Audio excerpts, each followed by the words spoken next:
talk about today why you can't pass driving. Let's go ahead and get into it. When you get into driver's education, you're going to be signing up for drives. What I would do if I was taking driver's education over, I would immediately, as soon as I can, ask your instructor when there's some quiet time, can I sign up for driving? When we have times available, I can drive anytime you need me to. Instructors love this because they know you're excited and you're willing to learn to drive. Driving is going to be very nerve wracking, but believe it or not, a lot of individuals don't want to drive. Driving requires constant practice, and you want to develop your skills and have confidence through repetition, parallel parking, making left turns, merging on an expressway, making lane changes, going through roundabouts, reverse parking. You will slowly gain your confidence to meet those state requirements. If you don't practice enough, you're going to end up failing your state test. And a lot of individuals contact me, hey, can you drive my daughter? She's 29. Can you drive my son? He's 35. Can you drive my nephew? He's 21. The drivers community needs to help people learn how to drive. In my area of expertise, because I'm in a transportation industry, I'm a state certified instructor, 6 lessons is the start. Some people step up and get 8 or 10 lessons. Usually it's a 6-week cycle where I'm teaching class, we're preparing for the state test, we're scheduling the drive, and ideally you want to get 1 or 2 drives per week. And those times need to be spread out so you can gradually activate and learn how to drive. Nervousness. We all have a nervousness. And believe it or not, as your instructor, I get nervous too. But this is where I pour into you. I talk about what it means to be a good driving instructor. I show you the car. I show you how to have your hands on the wheel. 9 and 3, 10 and 2, 7 and 5. AAA is a national organization, and they feel that 7 and 5, where you have your hands a little lower on the steering wheel, is much safer in case of airbag deployment. Test anxiety does change how people drive. Example, 2 weeks ago, I drove a young lady named Ashley. She was 22 years old. She had a part-time job. We had 4 private lessons. We worked on parallel parking. We worked on making right turns, turning hand over hand, looking where you want to go. We worked on merging on the freeway. We worked on making left turns, turning right by the double yellow. She still had some errors, but small enough she was able to work. We went to the road test site. I have a video up, I believe, on that. And we practiced stop line, reverse park, and then the big one, parallel park. After 4 lessons, we set up her road test and she passed. It changed her life. I'm here to tell you this because now she can work full time. Now her parents can breathe. And all of you watching this, I need you to focus in and look at this content and ask questions because I'm giving you the real perspective or the recipe to learn how to drive. Test anxiety can affect performance. And when she was getting ready to take her road test, she had a really blank look on her face. And I said, Ashley, what's wrong? What? I said, Ashley, you got this. And I gave her confidence. And I was in the back seat when she was taking her test. She was a little slow on the gas, but overall, she made her right turns. She made her lane checks. She merged on the expressway, and she parallel parked with only a few minuses. That was a very exciting moment. And then the next 24 hours, Ashley is now driving. I want you to think about Ashley's story, those of you who are watching this. And what I want you to do, I will check it. What I want you to do is visualize yourself practicing passing the test. If this is bringing you value right now, give it a thumbs up. Test anxiety can affect performance. Even though students are proficient, Ashley was proficient in parallel parking. Ashley was proficient in making left turns. But when we got to the road test facility, when she got into the car with the state certified instructor, she got very quiet. And I said, Ashley, you got this. So I told her that she can do this. And we all need a confidence boost every now and then, you and me included.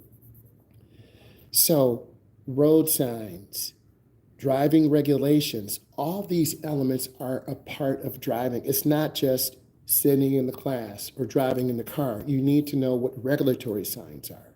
You need to know what warning signs are. You need to be able to read streets, and you need to be able to process information. Imagine driving to downtown Detroit, downtown Chicago, downtown Atlanta, Georgia. There are hundreds and thousands of people there, and it's very overwhelming. So what I learned to do is take on one traffic scene at a time. Good instructors will gradually introduce you to the situation so you don't get overwhelmed. Failure to understand rules and regulations. I quizzed and prepped Ashley on the road signs she would be asked. Not fully understanding what pavement markings are. Not fully understanding what a four-way stop is. If you're listening to this right now, four-way stops, right of way, those are the things that you need. Yes, I do recommend that I will have some test prep materials coming up really soon that you'll be able to download. You need to study. If you're over 18, you've timed out of regular traditional driver's ed. You need to go to Secretary of State. You need to take the TIP test. I have some materials I'm putting together that you guys can download. $17, $27. I'm still putting those together.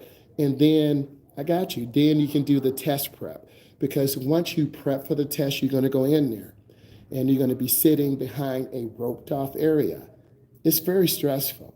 You're going to see people behind the counter. You're going to see security cameras. You're going to see an armed guard, because in most Secretary of States, you can't video. It's a very structured place. This is a state-run business. So you're going to come in and sit down. There are going to be 10 to 14 chairs. You're going to be in a folding chair. You're going to have a little pencil. It's either going to be pink, blue, or green. And you're going to read and you're going to answer the multiple choice questions. And then you're going to pray to say, I hopefully pass this test, because your mom is outside. Your dad is outside. Your boyfriend is outside. Your girlfriend is outside. And once you pass your test, now you can exhale, because you're getting ready to start the next phase of your life. So I understand it, because I've helped clients obtain that. 2 years ago, I was on a job assignment, had about 25 students getting ready for college. And my job is to prep them for the road test, prep them for the knowledge tests. So I have those experiences, and I'm going to put together some digital products for all of you and help prepare you. Ultimately, my goal is to have a driver's education community center to serve our people of color, to serve people who are overlooked. And I want to help all of you. So I need you to put in your comments. I need you to put in your questions. Poor decision making, making incorrect decisions while driving, such as failure to yield. That's one of the common things that people fail on. Or misjudging distance can result in test failures. Stopping in the middle of an intersection on a red light. Merging out onto the expressway and not looking over your shoulder. These things will cause an automatic failure, or turning into the wrong lane and you strike the curb or strike a car.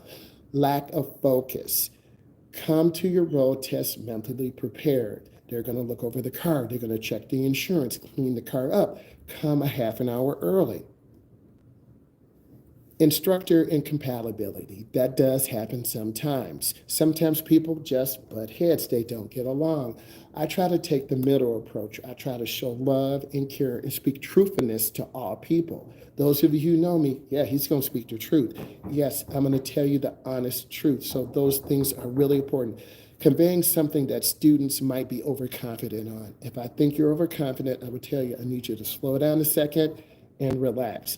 Next, health issues. Some people do have health issues. This could be asthma, this could be panic attacks, this could be anxiety. All of these things do play a factor in your ability to drive effectively and pass your test. I have driven students with medical forms from a doctor clearing them to drive. Let's continue. Yes, I will go live later, perhaps around 8:30, and then we can talk then. I want to, technical errors. We're talking about stalling the car if you're driving a manual. We're talking about rolling stop signs. That's another common error. If you're listening right now, you need to be writing down this information. These are some of the common things that drivers do who haven't really been practicing, and you're trying to go and take the road test. Also, parallel parking incorrectly. I had another client reach out to me. I need 5 lessons. Can you help me prepare for the road test? We helped the client prepare. We worked on parallel parking. We worked on making right-hand turns, left-hand turns. We worked on reverse parking. We worked on casual driving through the community, downtown, merging on expressway, rush hour. It's really a developmental process. You can't just jump in the car and drive. You've got to have someone who's going to be your co-pilot. And I'm your co-pilot. I want to be the one to help you. I want you to address these factors and attack these factors. I want you to leave comments. I need you to look at the content that I'm putting out. The titles will reflect what the information is. I usually go live about 7:30, 7:45, reviewing test questions. So this is where you can take good notes and ask questions. I want all of you to have a good day, and I may go live later. Thank you, guys. Bye.